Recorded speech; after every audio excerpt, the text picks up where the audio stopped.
Hola a todos. Hoy vamos a hablar de un proceso de compraventa de una empresa. Un proceso de compraventa es un proceso que lleva muchos temas a cabo, cuenta con una serie de documentos y temas que tienen que estar implícitos dentro del mismo para que los acuerdos queden claros dentro de dicho proceso y finalicen con un contrato de compraventa. Para ello, pues tenemos que resaltar dos temas muy importantes. Es el compromiso de confidencialidad, en el que nosotros de manera muy íntima entregamos todo lo que tiene que ver con nuestra compañía. ¿Para qué? Pues para que el comprador sepa todo al detalle frente a la misma y así pueda darle continuidad a dicho proceso.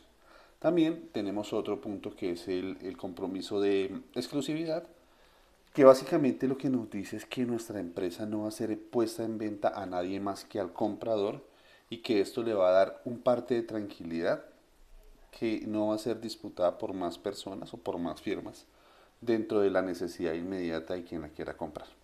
Entonces, para ello tenemos que hablar de una carta de intenciones y esta carta básicamente lo que nos habla es de los términos generales del negocio.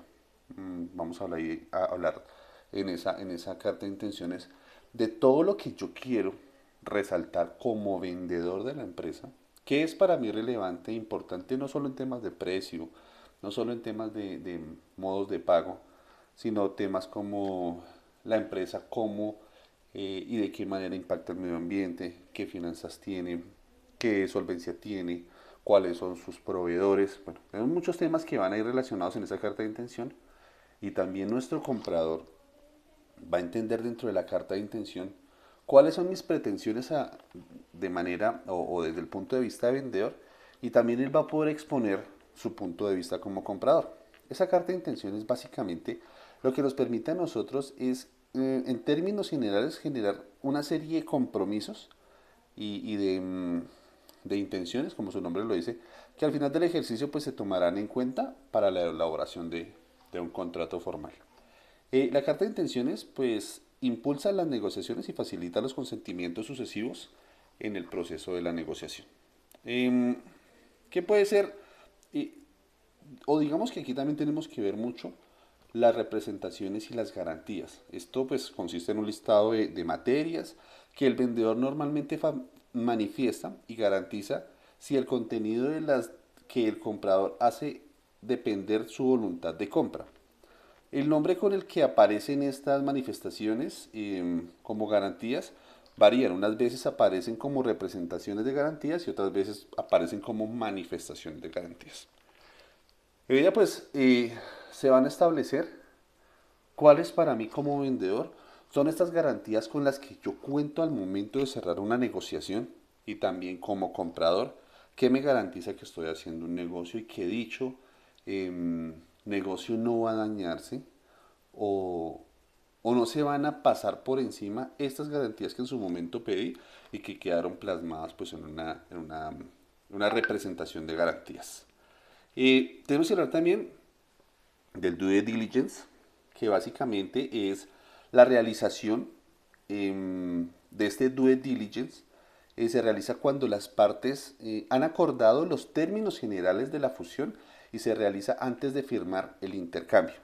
Los distintos contratos del due diligence es sinónimo de una investigación y se pueden definir como un proceso de búsqueda de información por parte de la empresa compradora, cuyo objetivo es analizar los riesgos de la empresa que desea adquirir y comienza en el momento en que las negociaciones dan inicio. Este proceso eh, se acuerda por parte de cada una de las partes, tanto comprador como vendedor, se genera al principio y se tienen en cuenta todos los términos legales, todas las bases y los pormenores de lo que serán las transacciones y en algunos casos hasta se obtienen pues una oferta seria en el momento de iniciar con este proceso. Posterior a ello ya llegamos al cierre del contrato. El cierre del contrato básicamente eh, nos puede producir en el mismo momento o posterior a él la perfección, el cierre o manifestación directa del contrato. En otras palabras, No es necesario que coincida con el cierre de la firma debido a que una de las adquisiciones no es más que una operación simple, sino todo lo contrario, suelen ser operaciones que se cumplen a manera de cierre formal o de envergadura del cierre del contrato.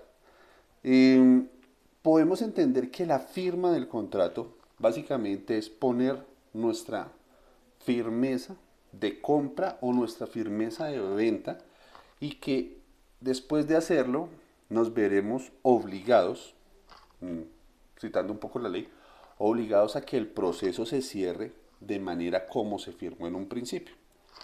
Que si no se hace, pues esto generará unas sanciones a la parte que incumpla debido a que en el proceso de compraventa del contrato se generaron también estas posibilidades de que el contrato no dé un buen cierre y que la persona que no respete estas reglas entregará un pago, según como se haya acordado, a la parte que sí está cumpliendo o llevando a cabo pues, su palabra del cierre del contrato.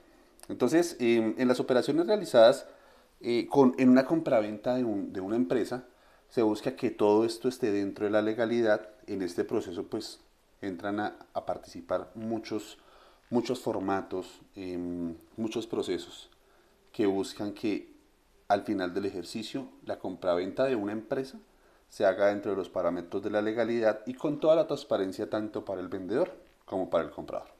Muchas gracias.